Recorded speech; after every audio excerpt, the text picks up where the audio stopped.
कुंज बिहारी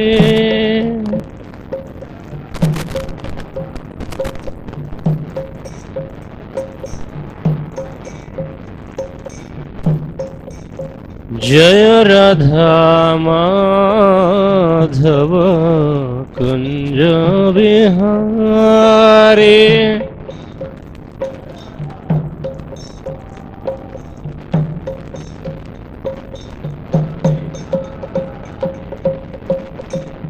गोपी जना वल्लभ गिरिवरधारे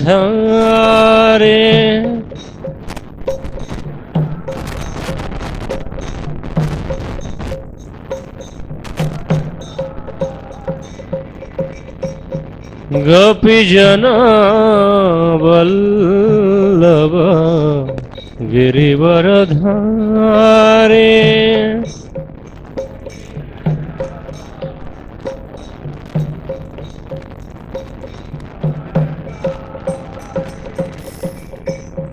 यशोदानंदन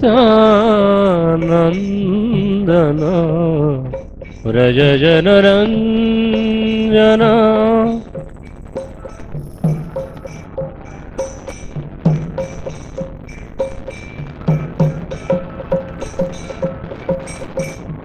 यशोदानंदन व्रज जन रंजन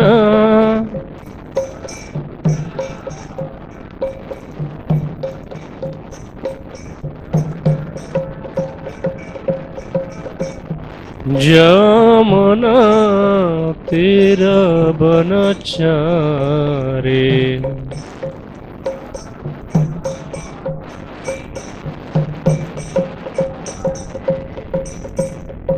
जय राधा माधव कुंज बिहारी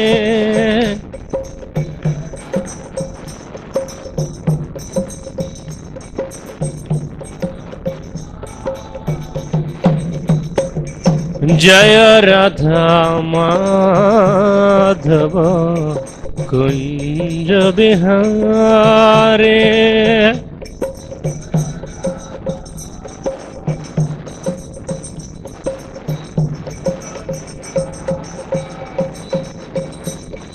हरे कृष्ण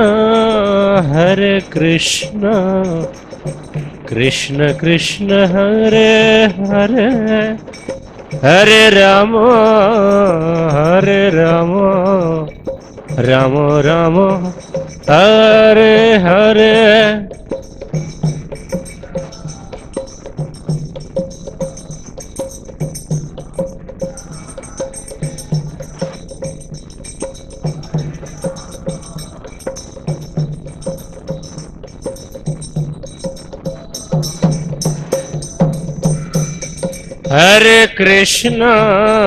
हरे कृष्ण कृष्ण कृष्ण हरे हरे हरे राम राम राम हरे हरे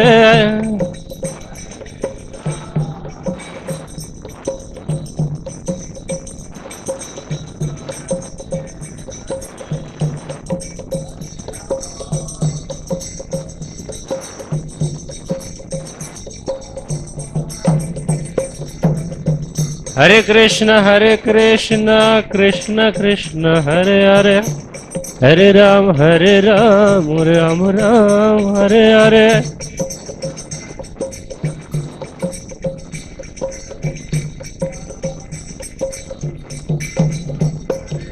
हरे कृष्ण कृष्ण कृष्ण हरे हरे हरे राम राम राम हरे हरे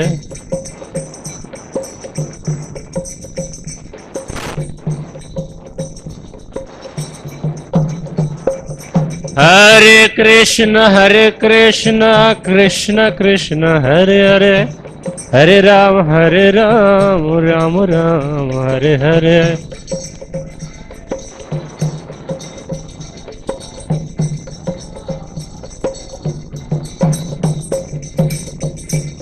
जय राधा माधव कुंज विहारे।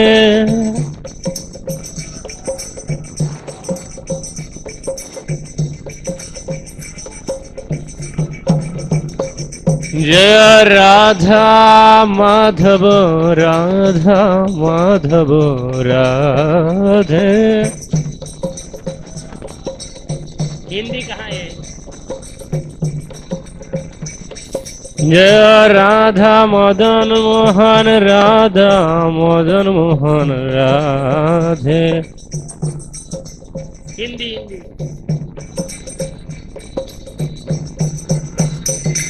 जय कृष्ण बलराम जय कृष्ण बलराम कृष्ण बलराम जय वृंदावन धाम।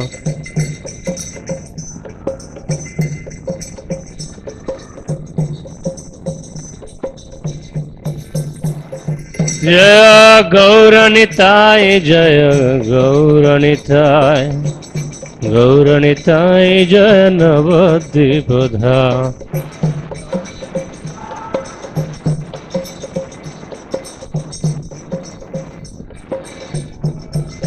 जय नृसिंहदेव जय नृसिंहदेव नृसिंहदेव जय नृसिंहदेव।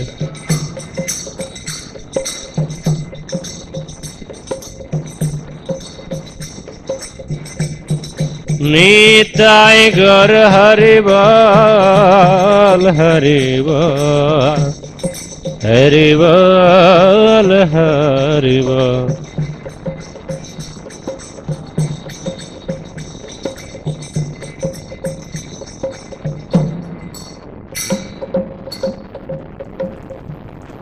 जय श्री श्री राधा माधव की जय श्री श्री राधा मदन मोहन निताय की जय श्रील प्रभुपाद की जय समस्त गौर भक्त वृंद की।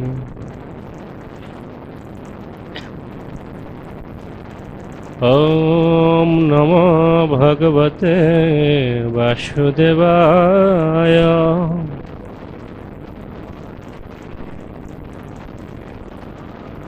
ओम नमो भगवते वासुदेवाय।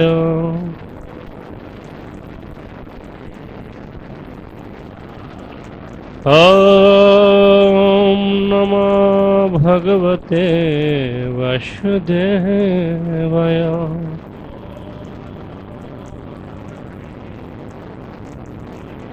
नारायणं नमस्कृतं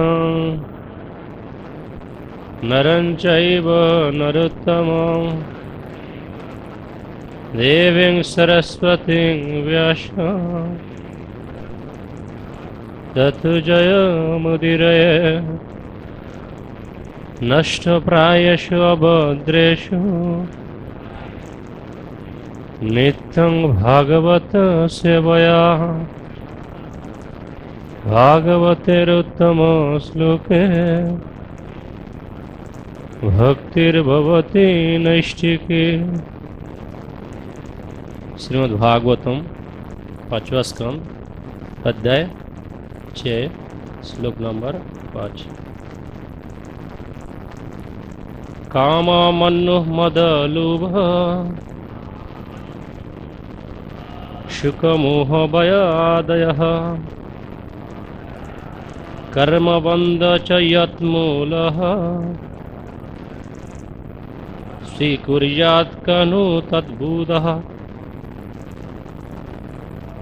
काममन्युः मदः लोभः शोकमोहभयादयः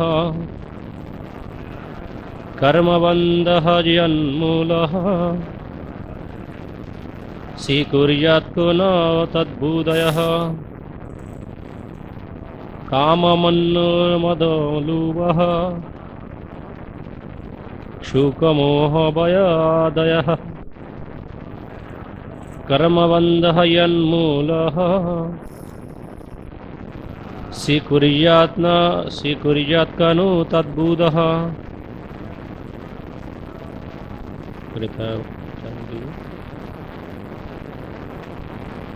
काममन्नलभमदलुभः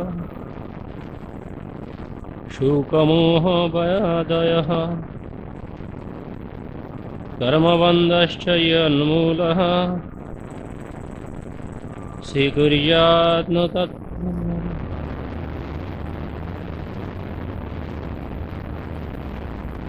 काममन्नमदलोभः शोकमोहभयादयः कर्मबन्धश्च यन्मूलः स्वीकुर्यात् कनु तद्भूतः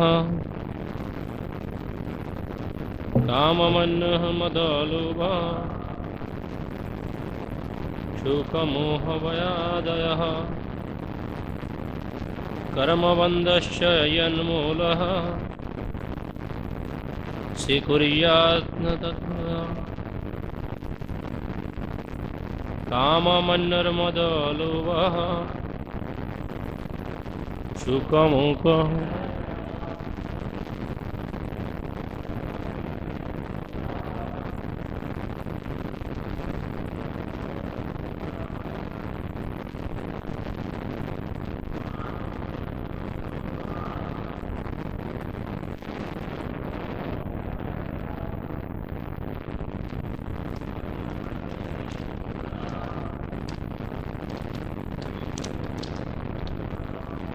माता जी काममन्नमदलोभः शोकमोहभयादयः कर्मबन्धश्च यन्मूलः स्वीकुर्यात् न तद्भूतः। शब्दार्थ काम विषयः मन्युः क्रोध मदः घमंड लोभः लालच शोक पश्चाताप मोह मोह भय डर आदयः ये सभी कर्मबंध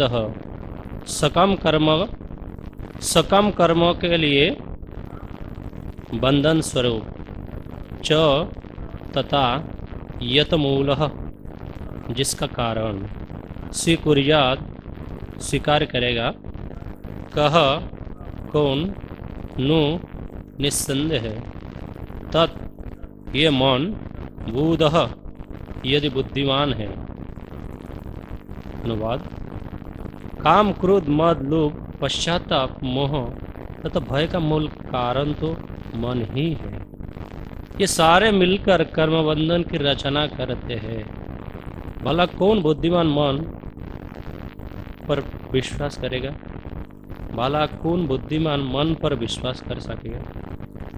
मेरे साथ साथ दोहराइए। काम क्रोध मद लोभ पश्चाताप मोह तथा भय का मूल कारण तो मन ही है।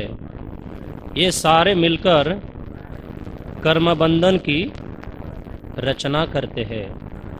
भला कौन बुद्धिमान मन पर विश्वास कर सकेगा? तात्पर्य भौतिक बंधन का मूल कारण मन है। इसका पीछा करने वाले अनेक शत्रु है यथा क्रोध मद लालच सुख मोह तथा भय।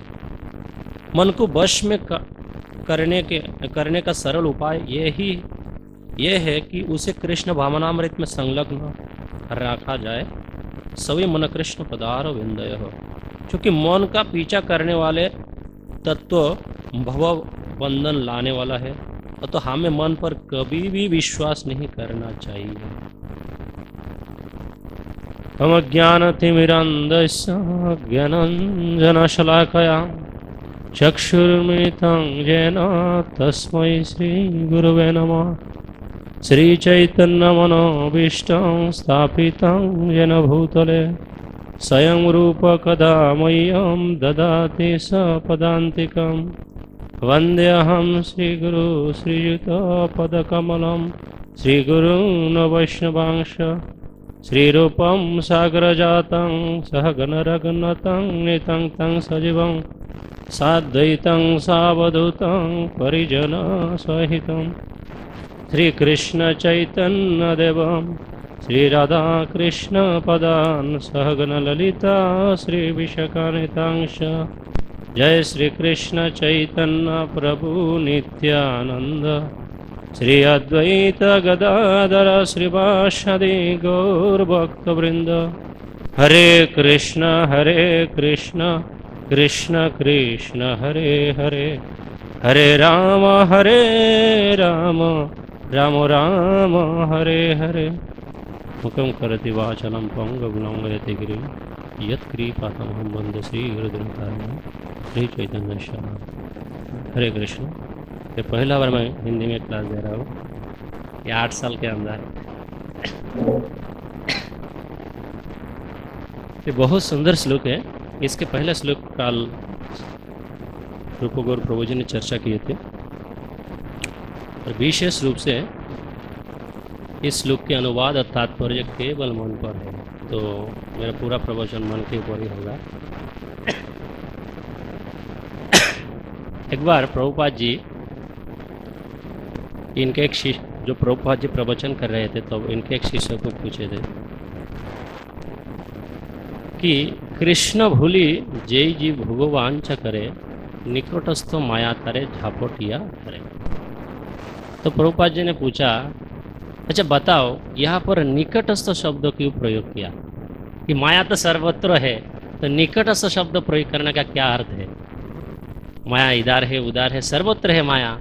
तो प्रभुपाद पूछा कि ये निकटस्थ क्यों बोला बंगाली श्लोक में, निकटस्थ माया तारे झापटिया धरे। तो सब चुप थे, कुछ बोल नहीं पा रहे थे। तो प्रभुपाद जी ने बताया ये निकटस्थ माया का शब्द, निकटस्थ शब्द का अर्थ है योर रास्कल माई। क्योंकि माया एक्चुअली इस संपूर्ण विश्व ब्रह्मांड में जो कुछ है, इस शरीर में सब कुछ है, जो कुछ है। ये 14 प्लानिटरी सिस्टम्स, मैं एक दिन बताया था कि यहाँ से लेकर यहाँ तक, हमारे कमर से लेकर यहाँ तक ये सारे ऊर्ध्वलोक है, और यहाँ से लेकर वृद्धा अंगुली तक ये सब लोअर प्लानिटरी सिस्टम्स है। तो इस शरीर के अंदर इस पूरे विश्व ब्रह्मांड में जो कुछ है, ये सब कुछ, सारे उपादान, सब कुछ इस शरीर में है। कैसे? जैसे कि अगर दिल्ली में टीवी में संप्रचार होते, ये कैसे सब कुछ है, ये परमात्मा की तरह संभव है।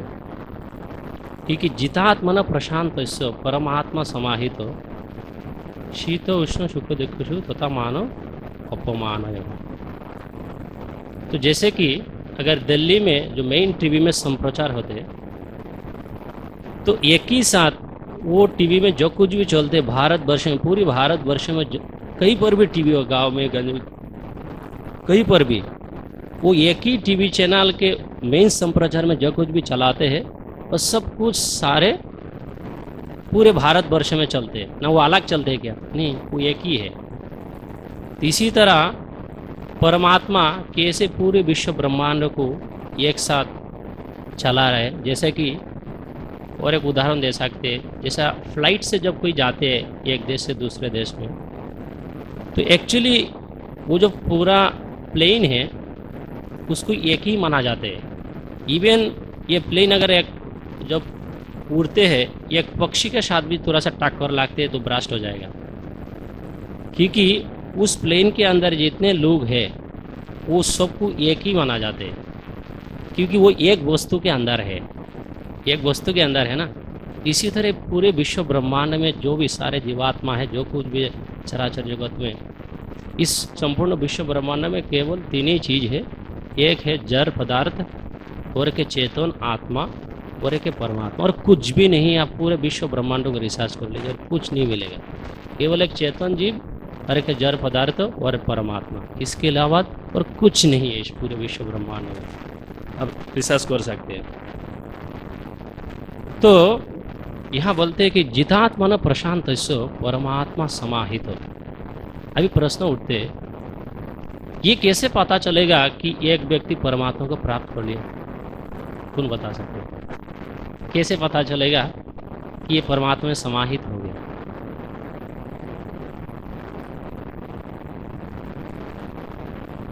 तो बोलते हैं, एक्चुअली आज केवल मैं बहुत सारी इन्फॉर्मेशन लिखी है माइंड के ऊपर, पता नहीं समय होगा कि नहीं।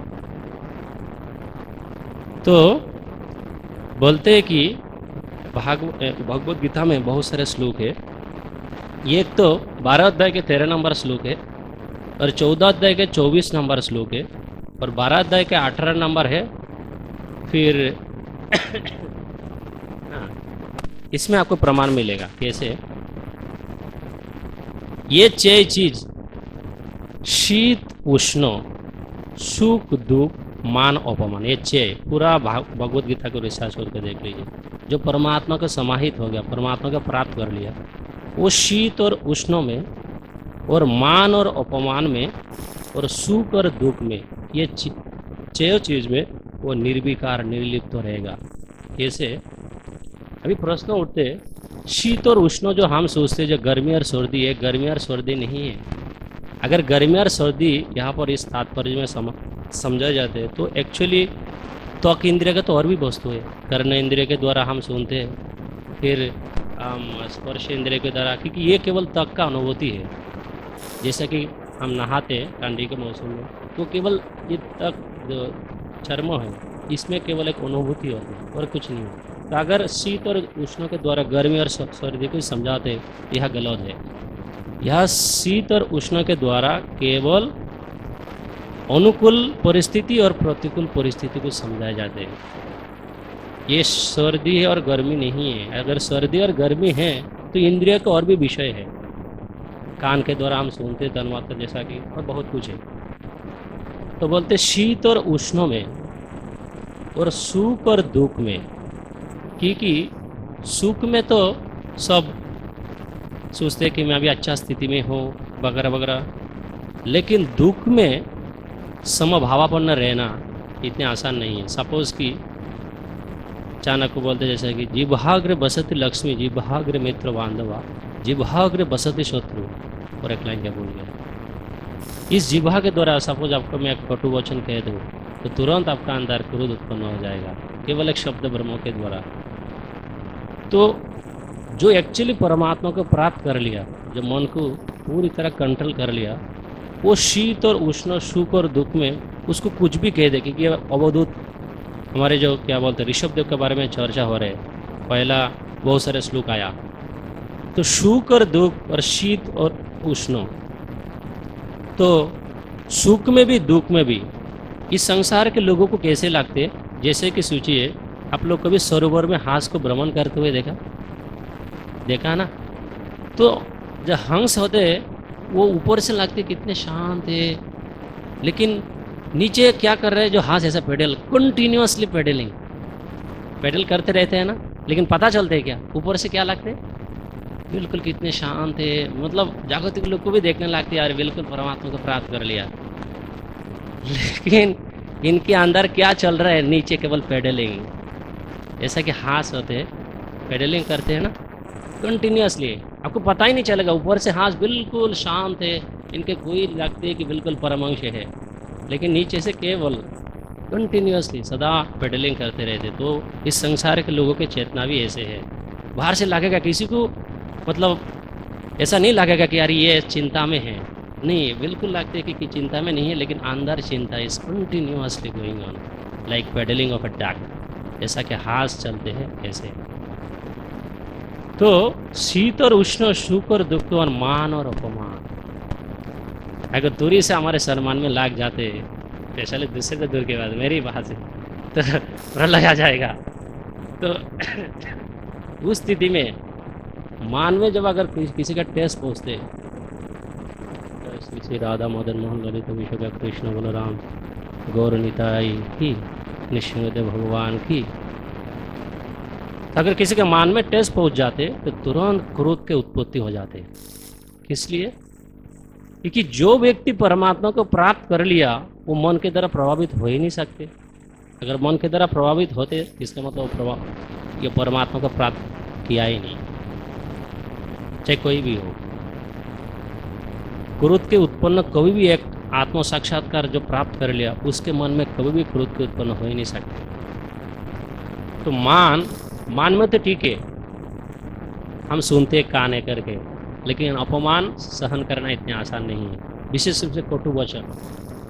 जैसे कि कुरुक्षेत्र युद्ध में हम देखते हैं, जब कर्ण ने युधिष्ठिर महाराज को परास्त कर दिया था, बाण के द्वारा रक्तात कर दिया था, मतलब सारे शरीर खून के द्वारा भरा हुआ था, तो वो इनको अपने शिविर में ले गया।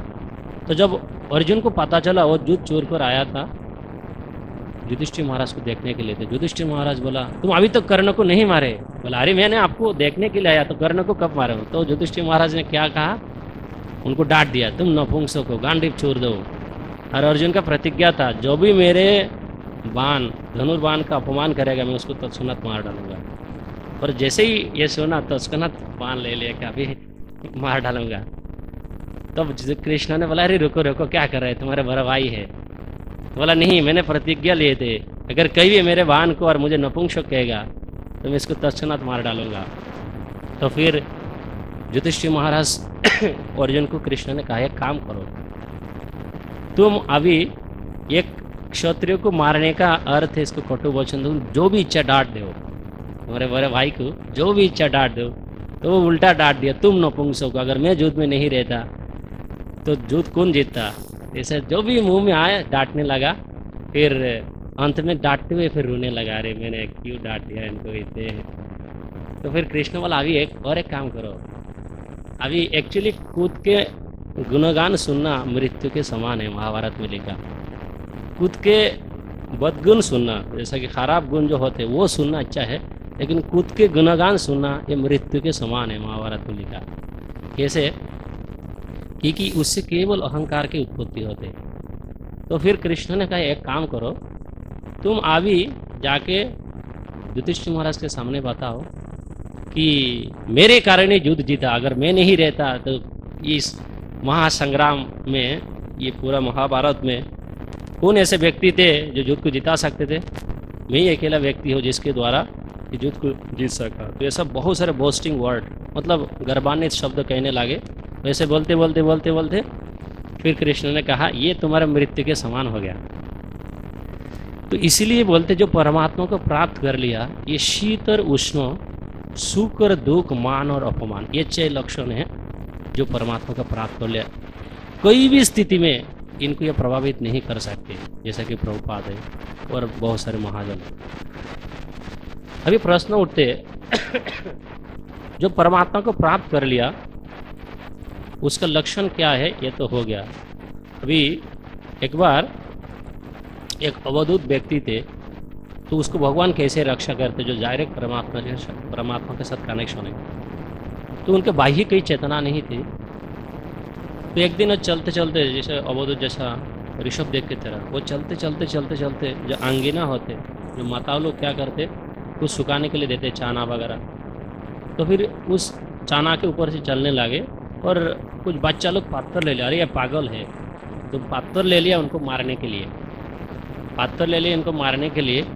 और उधर वैकुंठ से लक्ष्मी देवी कह रही थी कि अरे देखिए देखिए आपके भक्तों को मारने जा रहे हैं, क्योंकि उसके कोई बाह्य चेतना नहीं थे। लेकिन बाहर के लोग को थोड़ी पता है, एक्चुअली बाहर के लोग सोचते भक्त पागल है, और भक्त सोचते, भक्त जानते हैं, वो मानते हैं और भक्त जानते हैं।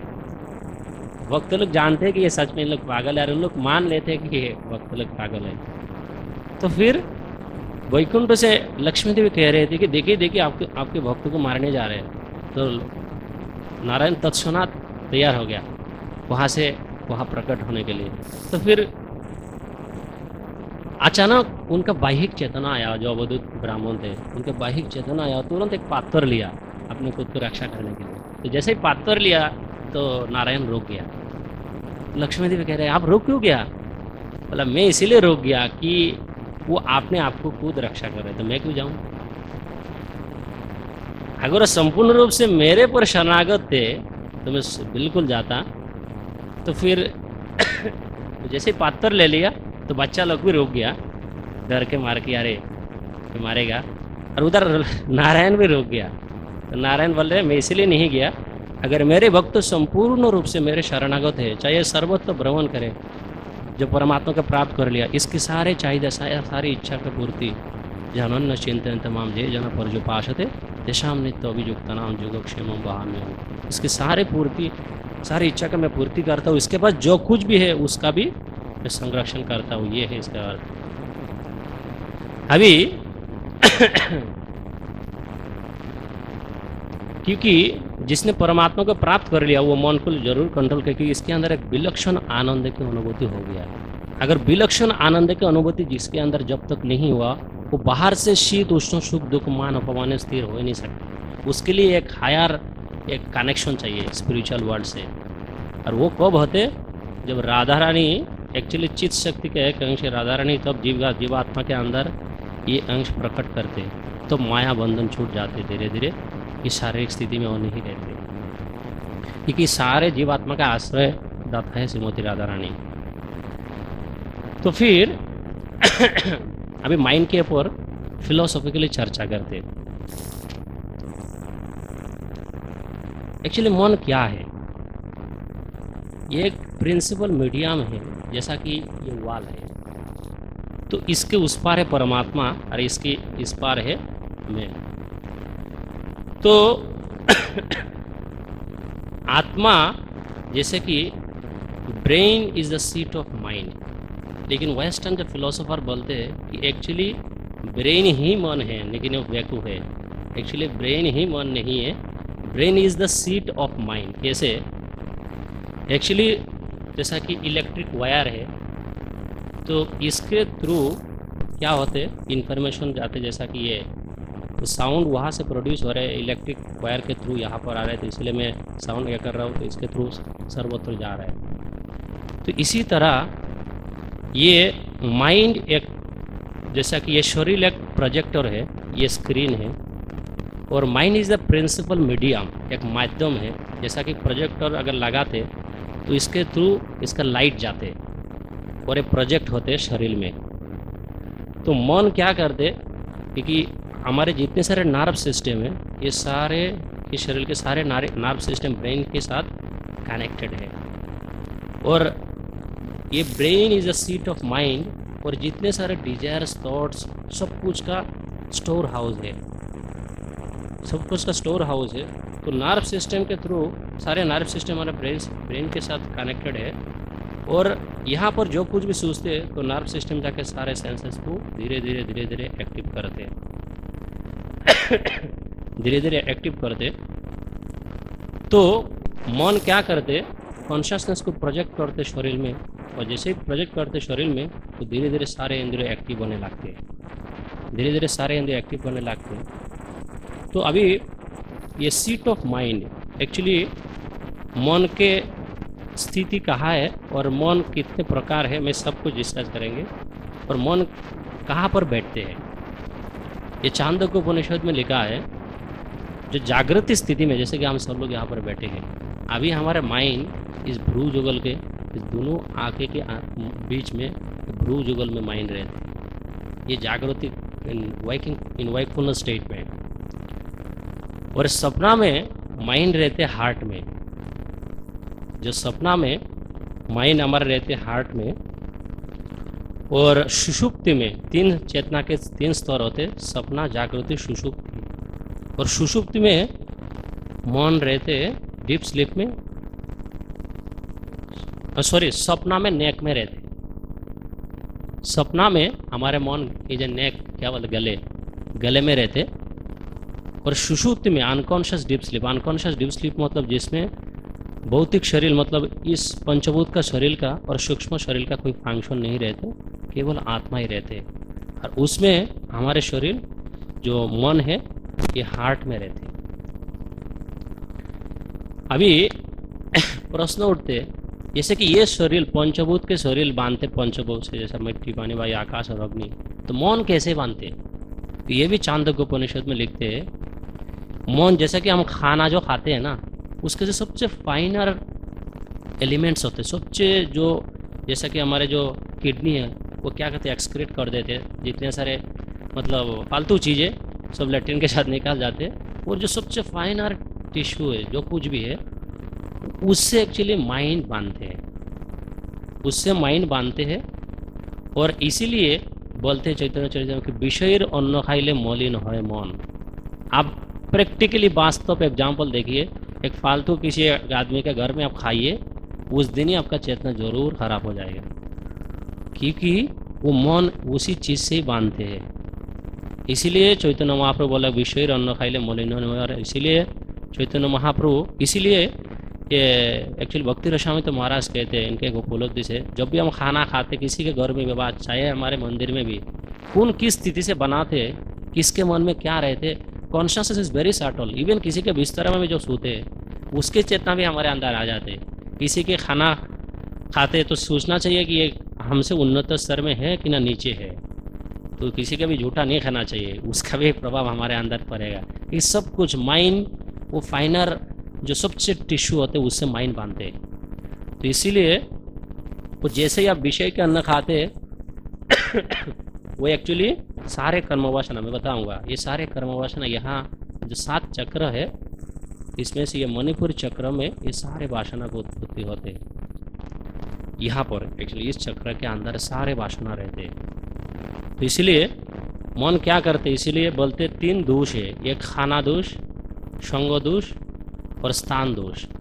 इन 3 चीज़ से सावधान रहना चाहिए, क्योंकि खाना जो दोष होते इसकी ये बहुत ही डेंजरस है। जब विष्णुदेव को बताया था द्रौपदी ने, जब मृत्यु सज्जा पर विष्णुदेव बैठे हुए थे तो प्रश्न पूछे द्रौपदी, अभी आप इतनी बड़े बड़े बातें कर रहे हैं, तब क्या हो रहा था आपको जब मुझे भारी राजसभा में मेरे वस्त्रों को खींच रहे थे, तब आप कुछ क्यों नहीं किया? तब विष्णुदेव ने उत्तर दिया कि मैं इतने दिन दुर्योधन के अन्न खा रहा था, इसलिए मेरे सारे ब्लड दूषित हो गए। इसलिए बाहर के लोग क्यों आध्यात्मिक चिंतन कर क्यों नहीं पाते? क्योंकि वो खाते केवल पाप, हम जो कुछ खाते हैं केवल भगवान के प्रसाद खाते हैं। इसीलिए जो हमारा फाइनर टिश्यू है, ब्रेन सब्सटेंस है, वो सूक्ष्म चिंतन करने के लिए ही बांधे हैं, क्योंकि प्रसाद से ही शुद्ध चिंतन कर सकते हैं, आहार शुद्ध चित्त शुद्धि। तो बाहर के लोग चिंतन क्यों नहीं कर पाते भगवान के? क्योंकि वो खाते गंदा चीज़, मांस मछली अंडा खाएगा तो ब्रेन टिश्यू तो ऐसा ही बनेगा ना। जैसे कि एक बांग्लादेश में एक मौलवी कह रहे थे कि ये मुसलमान लोग क्यों झगड़ा करते हैं, कि वो खाते गरु के मांस, तो गरु एक जो सार होते क्या करे, एक दूसरे को देख के ऐसा करते, तो इसकी भी स्थिति में मुसलमान लोग के ऐसे बने कि देख के दूसरा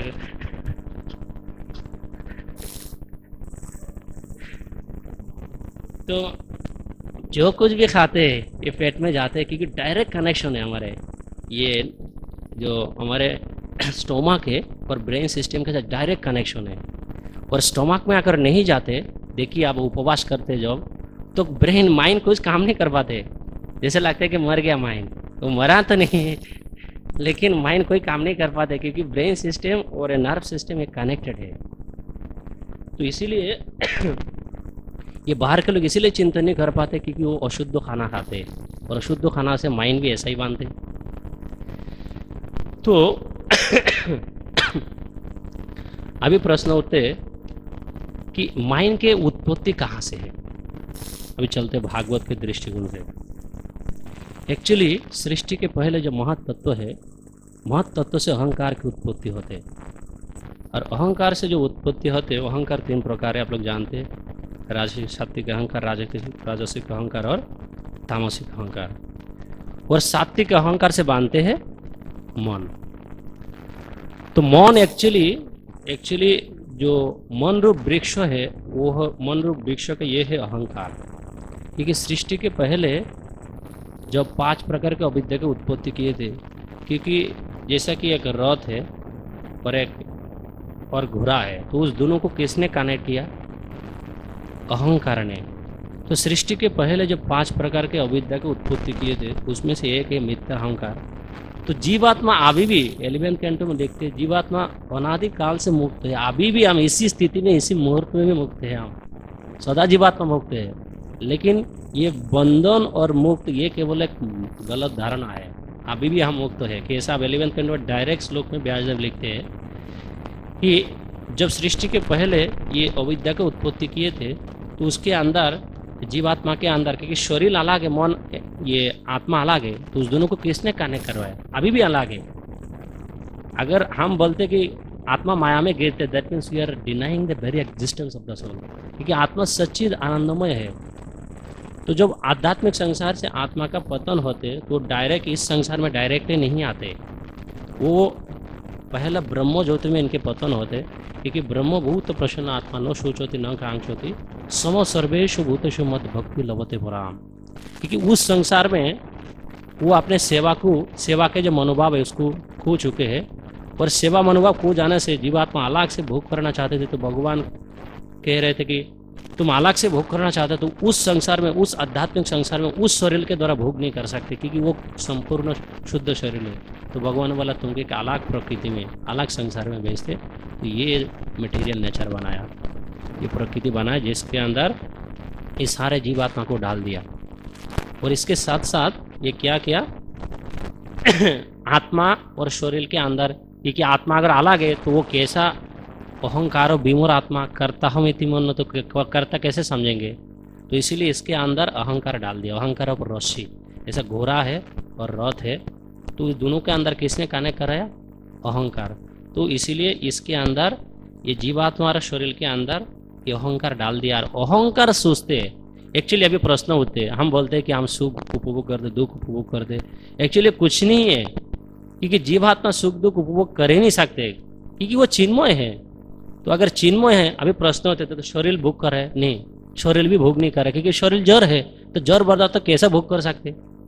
प्रश्न उठते अगर शरीर भोग करते तो शरीर कैसे भोग कर सकते, शरीर तो जड़ पदार्थ है और आत्मा तो चिन्मय है, तो कौन भोग कर रहा है।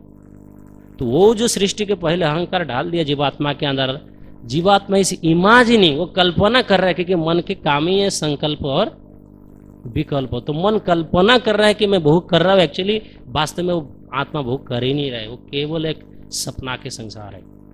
इसीलिए बोलते वहाँ ये जो संसार है ये केवल the dreaming land of Mahavishnu, Mahavishnu के सपना के जगत है। कैसे, अभी प्रश्न होते मन की अरे बाकी रह गए बहुत सारे।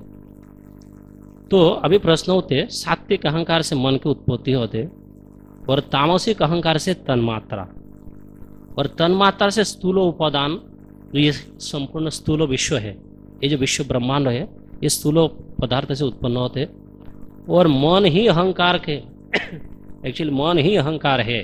कैसे, एक्चुअली हम जो बोलते हैं इसको में कि हम शरीर नहीं है, एक्चुअली इसका अर्थ है हम मन नहीं है, क्योंकि 99% हमारे जो शरीर है, इवन मन के भी साइज है, चांदक उपनिषद में लिखते हैं। जैसा कि आत्मा के साइज है एक बाल के 10,000 भाग के एक भाग है, तो कुछ न्यायिक बोलते ये एटॉमिक है, ये सूक्ष्म है। और जो युगो स्कूल के, जो हॉटो युगो का पतंजलि के, इन लोग बोलते मन, जैसा कि हमारे शरीर में ब्लड सर्कुलेशन के थ्रू सर्वत्र चेतना प्रवाहित है, इसी तरह मन भी सारा शरीर में है। इसीलिए आप यहाँ पर अगर सोचो कि पिंच लगाया, तुरंत काट लगाया, तुरंत पेन अनुभव होगा। लेकिन अगर मन नहीं है तो आपको कोई जापर भी मारे, आप दूसरा दृष्टिकोण में, तो लगते क्या, नहीं लगते। अगर कोई आपका मन इधर नहीं है, पीछे आके आपको जापर भी मारे, लेकिन मन आपका दूसरे संसार में है, तो उसमें कोई अनुभूति नहीं होते क्या, अनुभूति नहीं होते। तो इसीलिए बोलते कि मन ही अहंकार के मैं शरीर नहीं हूँ, इसका अर्थ मैं मन नहीं हूँ, क्योंकि 99% शरीर का सारे अंश मन ही है। अभी अहंकार रूप वृक्ष का जो बीज है वो है मन, वो है मन। और बोलते अहंकार से वो उस बुद्धि का जो उत्पत्ति होते है, जय श्री राधा मदन मोहन ललित विशाखा कृष्ण बलराम गौर निताई की। तो अहंकार से जो एक्चुअली अहंकार से बुद्धि का उत्पत्ति होता है, और बुद्धि का काम ही है संकल्प और विकल्प। तो अभी प्रश्न उठते मन कितने प्रकार है, ये भी बोलते मन एक्चुअली कुछ साइकोलॉजिस्ट बोलते, और हमारे वेदांत और उपनिषद बोलते मन 2 प्रकार है। एक्चुअली गीता है बिगिनर्स के लिए, भागवत है परमहंस के लिए, ये चैतन्य चरितामृत जो कृष्ण प्रेम को प्राप्त कर लिया है, और उपनिषद है मुक्त जीवात्मा के लिए, और पुराण भी साधारण लोगों के लिए। तो मन एक्चुअली 2 प्रकार है, एक है चेतन मन कॉन्शियस माइंड, और ऑल्सो इसको बोलते हैं ऑब्जेक्टिव, और एक है अवचेतन मन जो सबकॉन्शियस माइंड, उसको बोलते हैं सब्जेक्टिव। तो इसका पर चर्चा करते हैं अभी। चेतन माइंड क्या है, सोचिए कि आप रास्ते से जा रहे हैं, तो आपको एक अच्छा दृश्य अच्छा लगा, सुंदर एक सिनारी, बहुत सुंदर एक सिनारी आपको अच्छा लगा, तो चेतन मन क्या करते, वो इसको क्लिक करेगा, जैसे फोटो से कैमरे से हम क्लिक करते तो उसको क्लिक करेगा, और इसको क्लिक करके क्या करेगा, वो जो अवचेतन मन है अगर इसको अच्छा लगते, जैसा कि 20 साल पहले भी अगर हम फिल्म में कोई गाना सुने तो कोई भी अगर रास्ता से उस गाना को चलाए तो एक शब्द सुनने से हमारे मन में उत्पत्ति हो जाता है, तो हम सुन के आया था तुरंत, किस लिए, क्योंकि उसमें इंटरेस्ट था, हमारा रुचि था। तो मन में जब तक रुचि के उत्पन्न नहीं होते वो कोई भी वस्तु को एक्सेप्ट नहीं करेगा, उसको जो अच्छा लगे। इवन भूख के अंदर भी मन भूख करते हैं, कैसे, अगर महाप्रसाद के ताली आते तो उसमें से सारे ही हमारे भोग्य वस्तु है, लेकिन उसमें से मन चुनेगा मेरे अच्छा कौन सा चीज़ है, मेरे लिए कौन से योग्य पनीर है, तो मन उसको चुनेगा। तो भूख के अंदर भी मन भूख करते हैं, मतलब भूख तो कर ही रहे ऑलरेडी, उसके अंदर भी फिर भूख करते, उसके अंदर भी फिर चूज करते। तो बोलते जैसा कि कॉन्शियस माइंड रास्ते से आप जा रहे हैं तो वो चेतन मन क्लिक करेगा, फोटो खींचेगा, क्योंकि हमारे जो मन है, और mind only can think by images, केवल इमेज के द्वारा ही, इमेज मतलब हिंदी में प्रतिरूप के द्वारा ही चिंतन कर सकते, अल्फाबेट के द्वारा चिंतन नहीं कर सकते। जैसे कि आपके नाम क्या है? रमा मोहन, तो रमा मोहन प्रभु का नाम लेते ही वो मन उनके रूप क्लिक कर लेगा, चाहे वो अमेरिका में हो, चाहे वो इस युग से संसार गोलोक वृंदावन में हुई हो, कोई प्रॉब्लम नहीं।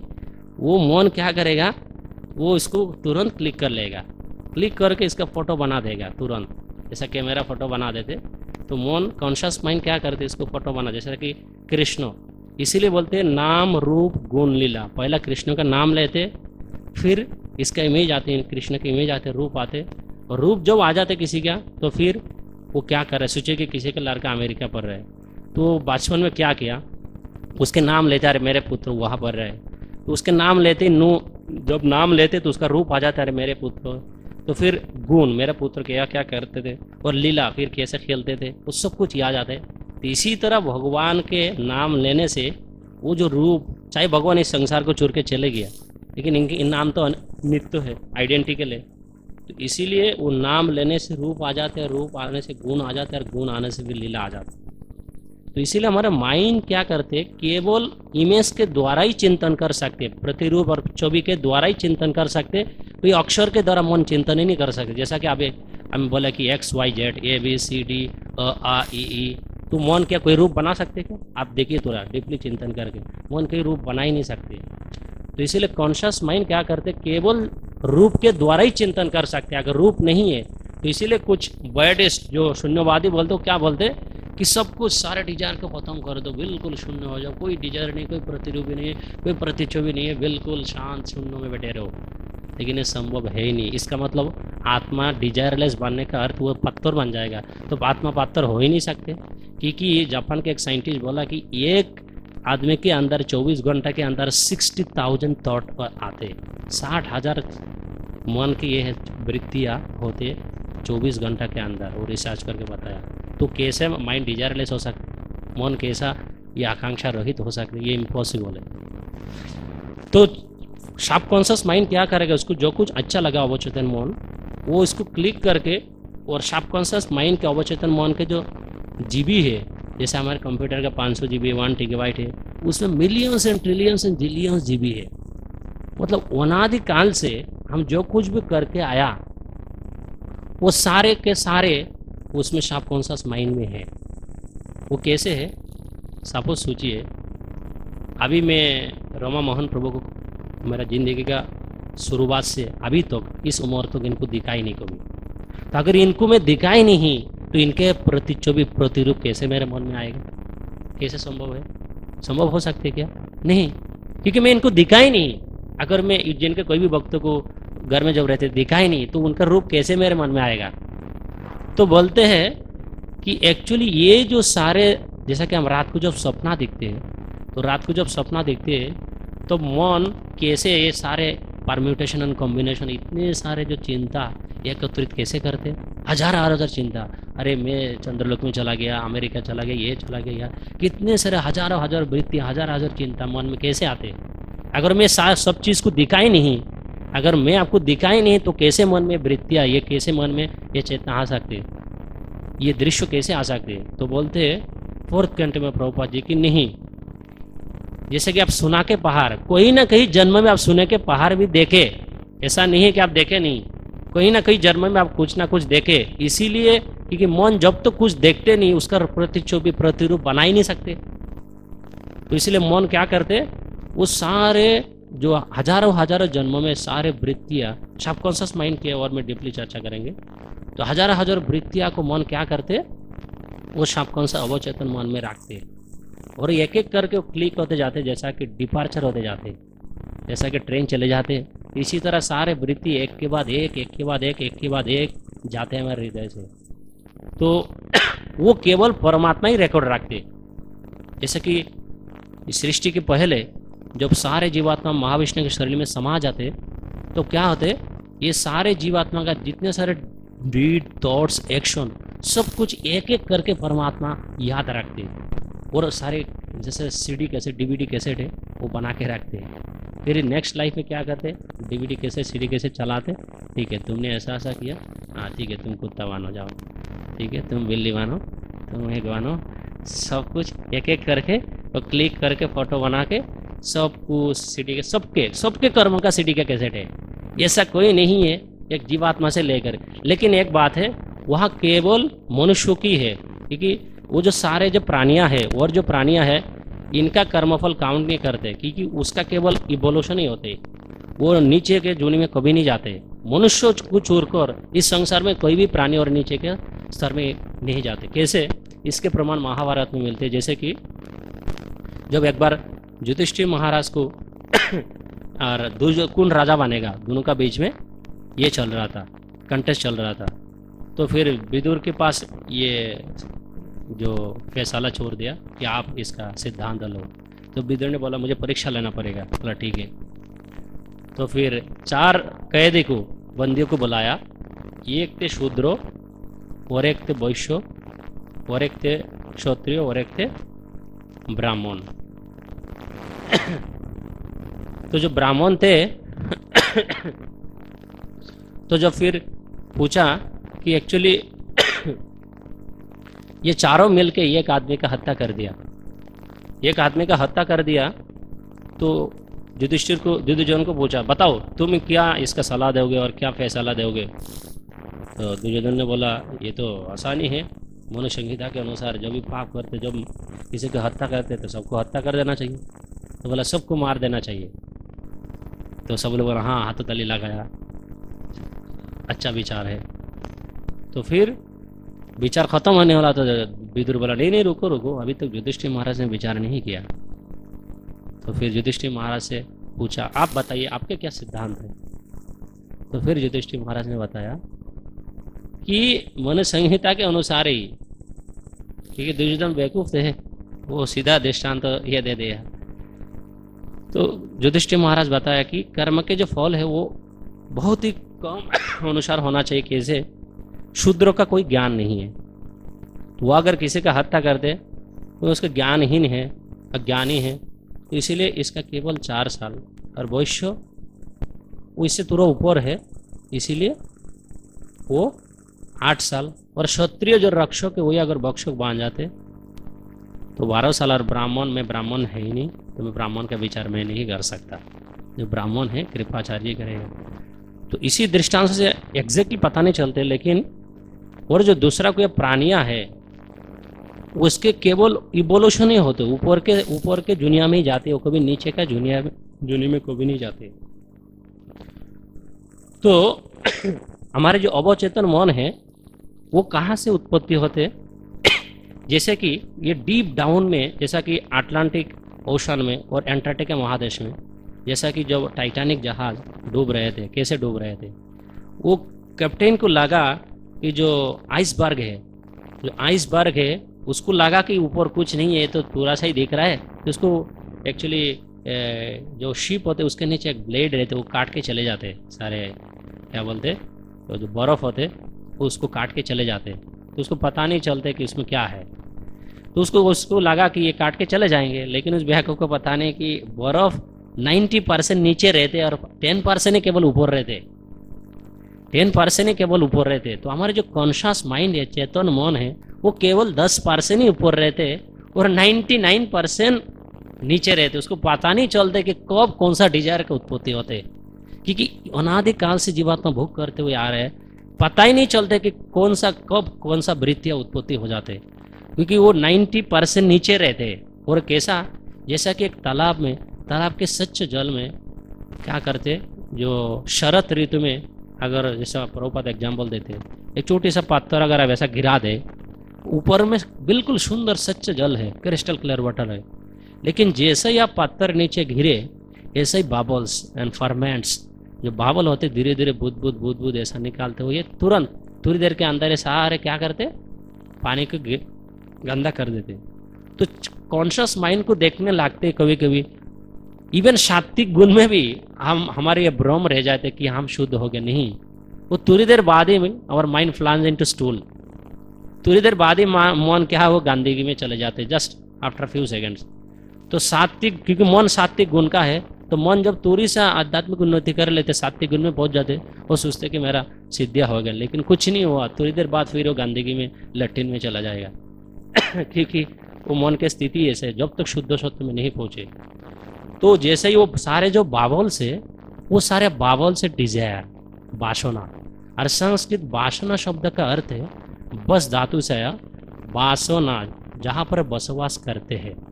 तो ये जो सारे जो वासना है, ये यहाँ पर बसवास करते हैं हमारे सोलर फ्लेक्स चक्रों में। ये जीव गोस्वामी बात इनके क्रम संदर्भ में कहते हैं, ये जो सारे वासना की उत्पत्ति यहाँ से होते हैं, क्योंकि हम जब खाते तो कहाँ जाके हजम होते, डाइजेस्ट कहाँ होते, पेट के अंदर। तो फिर ये फिर रक्त मांस हस्ती मज्जा और फिर बीर्जो बांधते। तो इसी तरह जो महागर्भोदक्ष विष्णु का कनेक्शन, ब्रह्मा के कनेक्शन कहाँ से है, नाभि से है ना। तो सारे जीवात्मा का कर्म वासना का उत्पत्ति यहाँ से होते। एक्चुअली काम क्रोध लोभ मोह मद मात्सर्य जो कोई हृदय में कुछ भी नहीं रहते, क्योंकि एक्चुअली भगवत गीता के हम हाईएस्ट अथॉरिटी नहीं मान सकते। बलदेव विद्याभूषण कहते हैं कि Bhagavad Gita is the lowest version in और गौरी वैष्णव संप्रदाय। वो केवल बाहर के, जैसा कि भगवत गीता में बोलते हैं कि न तत् भाषित सूर्य न शशांको न पावको, लेकिन गोपाल चंपा में बोलते जीव गोस्वामी बात, उस संसार में भी सूरज है, सब कुछ है, वहाँ केवल, वहाँ किसी का कोई कर्म वासना कुछ नहीं होते, वह केवल कृष्ण के ऑर्डर के अनुसार है। जैसे कि ललिता सुखी बताएगा कि ठीक है चंद्र तुम यहाँ नहीं, इधर आ जाओ आज रात को, ठीक है आज रासलीला होने वाला, तो चंद्र इधर आ जाएगा। उसको बोलेगा तुम उधर आ जाओ, तो उधर आ जाएगा। ललिता सखी के बाद से सब कुछ चलते उधर, उस पूरे गोलोक वृंदावन में। वो बोलेगा आज इधर रासलीला होना, तुम इधर आ जाओ, नक्षत्र तुम इधर नहीं, इधर रहो, इधर से, तो सब कुछ सेटिंग हो जाते वो उनकी इच्छा के अनुसार। वहाँ ऐसा कोई नहीं है कि समय के अनुसार चलते हैं, नहीं, वो सब ललिता सखी के अनुसार है। वो जो कुछ बोलती है कि आज रात कृष्ण रासलीला करने वाला, तो ये जंगल में ऐसा स्थिति होना चाहिए, ऐसे ऐसे, क्योंकि वहाँ सब कुछ कॉन्शियस है। अभी प्रश्न है तो वहाँ कैसे सब कुछ कॉन्शियस है। एक दिन वहाँ पर जो पिलो होते, क्या बोलते, ताकिया, तो ताकिया कह रहे थे कि मैं हर रोज कृष्ण के मस्तक पर रहता हूँ और कभी चरण सेवा नहीं कर पाता हूँ, तो वो उड़ के कृष्ण के चरण में आ गए। तो ललिता शोक बोले तुम इधर क्यों है, बोला मैं हर रोज इनके चरण सेवा नहीं कर पाते, आप लोग कर देते, तो मुझे आज इनके चरण सेवा करना। तो बोला तुम पिलो हो, तुम्हारा स्थान उधार ही है, तुम इधर नहीं रह सकते। बोला नहीं, मुझे आज ये इधर ही रहना कृष्ण के चरण में। तो उधर एक एक चीज कॉन्शियस है। अभी कैसे पता चलते, एक बार राधानाथ महाराज को पूछा किसी ने, यार ये कैसे संभव है कि उधर सब कुछ कॉन्शियस है, क्या रसगुल्ला भी उधर कॉन्शियस है क्या? तो राधानाथ बोला हाँ, राधानाथ महाराज ने कहा हाँ। बोला कैसे? तो रसगुल्ला जब मुंह में डालते तो रस जब आस्वादन कर लेते तो रसगुल्ला जाम दे के बाहर निकल जाते फिर से। तो उधर उस संसार में कैसे सब कुछ कॉन्शियस है, ये समझना बहुत ही मुश्किल है। तो इसीलिए क्योंकि उस संसार के साथ इस संसार का, इसीलिए माइंड का 3 लॉ भी है। मैं अभी बता रहा हूँ माइंड के 3 लॉ है। एक है लॉ ऑफ एसोसिएशन, और एक है लॉ ऑफ कंटिन्यूटी, और एक है लॉ ऑफ रिलेटिविटी। ये बहुत सारे तत्व है, ये 1 घंटा में नहीं, 2-3 घंटा लगेगा। तो law of association, law of continuity and law of relativity का अर्थ है, ये मैं केवल रिलेटिविटी बताऊंगा। रिलेटिविटी का अर्थ है जैसे कि इस संसार में कुछ भी, ये पूरे संसार रिलेटिव है। जैसा कि अगर पुत्र है तो पिताजी बिल्कुल रहना चाहिए, अगर जल है तो जल के नाम लेने से इसका जल एक वस्तु है। लेकिन उस संसार में ऐसा नहीं है, वह सब कुछ कॉन्शियस है। कैसे?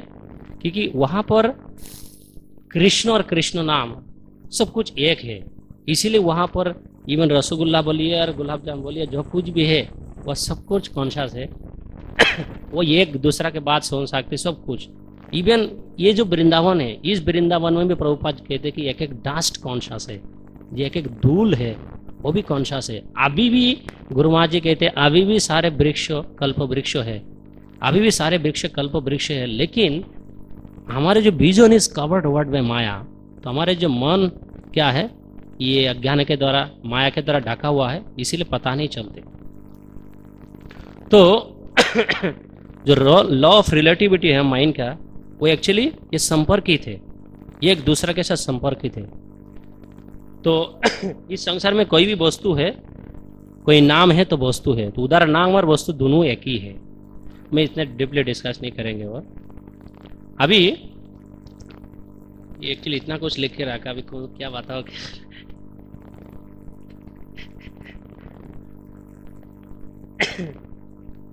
तो अभी चलते फंक्शंस ऑफ द माइंड, ये अंतकरण। एक्चुअली मन को जो सबकॉन्शियस माइंड है, इसको लिंग शरीर भी बोलते हैं, इसको वासना शरीर भी बोलते हैं, और इसको कारण शरीर भी बोलते हैं। हम जो जानते हैं केवल इस्कॉन में जो कि सूक्ष्म शरीर बोल देते हैं, एक डेफिनेशन खत्म नहीं, उसके अंदर भी सूक्ष्म शरीर को 3 भाग में विभाग किया गया। एक है लिंग शरीर, और एक कारण शरीर, और एक है वासनामय शरीर। अभी लिंग शरीर क्या है? लिंग शरीर जो डिस्क्रिमिनेट करते हैं, क्योंकि ये जो शरीर है ये तो डिस्क्रिमिनेट कर ही नहीं सकती, ये तो जड़ पदार्थ है। तो लिंग शरीर जो है, लिंग शरीर डिस्क्रिमिनेट करते हैं कि एक्चुअली ये स्त्री है, पुरुष है। इस संसार के जो भी भेदाभेद देखते हैं, एक फिलोसोफर बोलते हैं कि actually is mind within the world और world within the mind, कि मन संसार के अंदर है ना संसार मन के अंदर है। अभी प्रश्न उठते हैं, तो आपके अनुसार क्या होगा? Is world within the mind ना mind within the world? मन संसार के अंदर है ना संसार मन के अंदर है? तो बोलते हैं दोनों ही है। कैसे? जैसा कि मैं अभी आंखें बंद किया, तो आप सब सामने बैठे हैं, तो मैंने आंखें बंद किया, लेकिन आप लोग को मैंने देखा तो सारे इमेज देखिए अभी मन में चला गया। तो इसीलिए वो माइंड भी संसार के अंदर है, संसार भी मन के अंदर है। इसीलिए बोलते हैं mind within the world, world within the mind. क्योंकि यहाँ से माइंड एक टेलीस्कोप की तरह है। जैसे कि रात को जो विज्ञानी लोग देखते हैं ना कि कितने सारे तारे नक्षत्र पूरे विश्व ब्रह्मांडों में है, तो अगर ऐसा देखते हैं तो वो बहुत दूर है। लेकिन टेलीस्कोप के द्वारा, जो माइक्रोस्कोप एंड टेलीस्कोप होते हैं, इसके द्वारा अगर आप सारे तारा नक्षत्र को देखते तो क्या लगते हैं? बिल्कुल पास में है। तो इसी तरह माइंड एक प्रिंसिपल मीडियम है, वो इस पूरे संसार का जो चराचर जगत के, दृश्यमान जगत के जो कुछ भी है, वो इस संसार में हमारे मन में बसाते हैं कि एक्चुअली मैं भूख कर रहा हूँ। जैसा कि यंग लड़का लड़की जब जाते सिनेमा में देखने, तो जो यंग लड़की सोचते हैं मैं ऐश्वर्या राय हूँ, और यंग लड़का सोचते मैं शाहरुख खान हूँ। कैसा? क्योंकि वो मन जब उस थिएटर हॉल में रहते हैं, तो थिएटर हॉल में रहते हैं, तो वो मन ऐसा इसको देखे वो ऐसा सोचने लगते हैं, जो वो देखते कि ऐसा टेंडर इमोशन हो रहा है, ये वगैरह वगैरह, ये एक्टिंग चल रहा है कि हीरोइन की रक्षा करने जा रहे हैं हीरो, तो वो लगते कि मैं ही बन गया अभी शाहरुख खान। क्योंकि मन ऐसा सोचने लगते हैं, मन ऐसा चिंतन करते हैं अंदर। और ये जो लड़की है तो वो सोचने लगे कि वो मैं एक्ट्रेस ऐश्वर्या राय हूँ। तो क्या है, मन ऐसा भ्रम में एक ग्रांड इल्यूजन में डाल देते, ग्रांड इल्यूजन में डाल देते। और माइंड के 3 स्थिति भी है, एक है एक्टिव, और एक है पैसिव, और एक है न्यूट्रल। कभी कभी माइंड बहुत एक्टिव हो जाते हैं, कभी कभी माइंड बहुत पैसिव हो जाते हैं, और कभी कभी वो न्यूट्रल हो जाते हैं। एक्चुअली वो सब चर्चा करने अभी कितने समय हो गया हार्ट अटैक आना। तो ये जो अभी इस तात्पर्य में बहुत कुछ है काम क्रोध मद लोभ और पश्चाताप मोह है, तो ये सब माइंड किया ही, वो जो सबकॉन्शियस माइंड है उसका, उसके अंदर ये सब कुछ रहते हैं। ये जो चय है महाशत्रु, उसकी एक कहानी बता के मैं खत्म कर देंगे, वो है लोभ। लोभ इतने डेंजरस है, ये उज्जैन की कहानी है। उज्जैन में एक ब्राह्मण थे, ये मैं कोई किताब पढ़ रहा था बहुत पुराना तो मिला। उज्जैन के एक ब्राह्मण थे, तो वो अपने एक शिष्य को लेकर भ्रमण पर निकले। तो भ्रमण करते करते करते करते एक ग्रुप डाकू ने, उनके थोड़ी बहुत संपत्ति था, जैसे चलते हैं नाम, जैसा कि हम जब ट्रैवल में जाते 5-6 हज़ार रुपये लेकर जाते, तो ऐसा ही इन लोग को लेकर गया। तो फिर रास्ता में एक ग्रुप डाकू ने, मतलब इतने बड़े ग्रुप नहीं है, छोटे ग्रुप डाकू ने इनको पकड़ लिया। तो पकड़ के बोला कि तुम्हारे आसपास जो कुछ है सब निकाल दो, नहीं तो मार डालूंगा। तो बोला देखो हमारे पास ऐसा कुछ खास कुछ नहीं है, थोड़े बहुत ही पैसा है, तो ये लेना चाहते तो ले लो। तो बोला ठीक है, लेकिन मुझे लगता है कि आपके पास और बहुत कुछ है। बोला नहीं नहीं यही है, इससे ज़्यादा कुछ नहीं है। तो फिर उन लोग क्या क्या, उस ब्राह्मण को बांध के रखा और शिष्य को बताया तुम और संपत्ति लेकर आ जाओ, नहीं तो तुम्हारे गुरु को नहीं छोड़ेंगे। तुम और संपत्ति लेकर आओ, नहीं तो तुम्हारे गुरु को नहीं छोड़ेंगे। और क्या करे, गुरु बोला ठीक है जाओ, जब कुछ भी कर सकते लेकर आओ। तो गुरु को बांध के रखा और उधर शिष्य को भेजा। तो उधर क्या हुआ, बहुत दिन से शिष्य वापस नहीं आ रहे थे, संपत्ति इकट्ठा करने के लिए गया। तो अचानक उस ब्राह्मण के मन में एक ये हुआ, तो बोला कि देखो मेरे पास एक ऐसे मंत्र है जिस मंत्र उच्चारण करने से, और वो भी पूर्णिमा रात में, वो सारे डायमंड्स जेम्स का वृष्टि बरसात होते। तो अगर तुमको इतने सारे जेम्स मिल जाए तो मुझे छोड़ दोगे? बोला हाँ बिल्कुल। तो बोला ठीक है। तो 2 दिन बाद तो बोला मुझे छोड़ना पड़ेगा। हाँ आपको छोड़ दे तो भाग जाओगे आप? बोला नहीं मैं भाग नहीं जाऊँगा, तुम मेरे पीछे पीछे ही रहे ना। बोला ठीक है, लेकिन नदी में नहा के फिर आके ये मंत्र का उच्चारण करते और मध्य रात में, बीच रात को। बोला ठीक है। तो बीच रात को क्या किया, वो नहाने के लिए गया, नहा के आया और फिर शुद्ध मन से उस मंत्र का उच्चारण किया और डायमंड जेम्स के बरसात होने लगे। ये काल्पनिक कहानी नहीं, बहुत साल पुराना, हजारों साल पुराना कहानी। मंत्र के ऐसा पावर है। तो सच में केवल उसी स्थान पर, सर्वत्र नहीं है, जहाँ पर ब्राह्मण है वहाँ पर ही जेम्स का बरसात होने लगे। तो फिर इन लोग पागल हो गया, और ये इधर से इधर से इधर से सारे डाकू लोग एक साथ किया सारे संपत्ति। अभी और एक ग्रुप, बड़ा ग्रुप डाकू आया, आके देखा अरे इतने सारे जेम है, 3 दिन सबको मारपीट करके मार करके ये सब अपना लिया। अभी देखिए लोग कितने खतरनाक है। फिर उस ग्रुप डाकू, वो जो ग्रुप है उस ग्रुप डाकू के अंदर सरदार बोला नहीं मैं अकेला के बोले सारे संपत्ति हड़प लेंगे। तो वो क्या किया, और दूसरा को मारने लगा लोभ के कारण। मारते मारते केवल 2 ही आदमी बचा। तो अभी बोला देखो इतने सारे संपत्ति है तो कम से कम हम दोनों एक दूसरे को ना मारे, तुम हाफ हाफ कर लेंगे, बांट लेंगे, तुम आधा ले लेना मैं आधा ले लूँगा। तो उस दोनों का अंदर लोभ हुआ कि हम जाएंगे एक गांव के पास। तो दोनों मिलकर एक गांव के पास गया और जाके एक के मन में ऐसा आया कि मुझे बहुत भूख लगा, तुम थोड़ा खाना लेकर आओ। और इसने सोचा मैं जो खाना लेकर आऊँगा इसके अंदर जहर डाल देंगे तो इसको मार देंगे और सब संपत्ति मेरा हो जाएगा। और इसने सोचा ये जो खाना लेके आएगा तो मैं चोरा लेके इसको पेट में घुसा देंगे, खत्म। तो इसने क्या किया, वो गया गांव से ये लेकर आया, खाना लेकर आया और उसके अंदर जौहर मिक्स कर दिया। उसको तो पता नहीं। और ये जैसे ही आया इसने चोरा लेके इसको मार दिया। हमारे के बोला ठीक है अभी आराम से में खाएंगे। तो उसने खाया और वो भी मर गया, संपत्ति का संपत्ति उधार ही रह गया। तो ये पूरे संसार के लिए एक लोभी है, कुछ भी साथ में नहीं ले जाएगा, ये भी मरेंगे, पूरे रिश्तेदार भी मेरे सब मरेंगे और बीच में वो सारे संपत्ति का संपत्ति इस संसार में रह जाएंगे। तो इसलिए बोलते ये जो मन के ही सब ब्रांच है ये सब काम क्रोध लोभ मोह मद मात्सर्य। तो मैं इतना बस टाइम हो गया और अंतिम एक ये करके बता। तो एक्चुअली ये मन को कंट्रोल करने का एक ही तरीका है। आप लोग वास्तव दृष्टांत तो दे सकते हैं क्या कि किस किस चीज़ में मन कंट्रोल रहते? ठीक है, अभी बताता हूँ। एक है रिसर्च में। आप अगर कोई भी विषय में रिसर्च करते तो मन कदापि नहीं जाते, क्योंकि इतना डीपली आप रिसर्च, जैसा कि साइंटिस्ट जो विज्ञानी लोग होते, विज्ञानी लोग देखना वो जो भी हमारे तरह भक्त तो नहीं है, लेकिन वो एक एक चीज को लेकर, एक माताजी थी वो माताजी थी वो 22 बार, हम भी नहीं पढ़े 22 बार प्रभुपाद के भगवत गीता, वो 22 बार पढ़ा। तो किसी ने, हमारे भक्त ने पूछा, गया इनको गीता के ऊपर प्रचार करने के लिए, बोला आपके गीता का पहला से अंतिम तक और अंतिम तक पहला तक मुझे सब कुछ आता है, कौन सा सेंटेंस में क्या है मैं बता दूंगा। लेकिन वो भक्त नहीं थे। तो साइंटिस्ट लोग ऐसे रिसर्च करते कि मन, आप कोई भी चीज लेकर अभी परीक्षा कर सकते, कोई भी चीज को लेकर अगर आप मन रिसर्च करते तो मन इधर उधर नहीं जाते। और दूसरे चीज एग्जाम, जैसा कि हम परीक्षा जब देते थे स्कूल कॉलेज में यूनिवर्सिटी में, अब वास्तव में अभी सोचिए 1 सेकंड के लिए मन जाते थे कोई 1 सेकंड, अरे क्या लेके, इसके बाद दूसरा सेंटेंस क्या लेके, तीसरा सेंटेंस क्या लेके। और 3 है प्रवचन।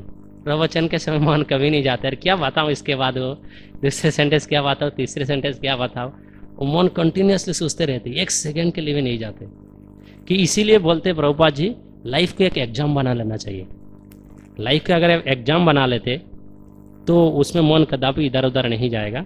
तो ऑल द टाइम हम सोचते रहेंगे, क्योंकि प्रभुपाद बोलते हैं वी शुड बिकम थॉटफुल, चिंताशील बनना चाहिए हर एक को, चाहे उसके स्थिति के अनुसार उसको कुछ ना कुछ बनाना चाहिए, कुछ ना कुछ रिसर्च करना चाहिए।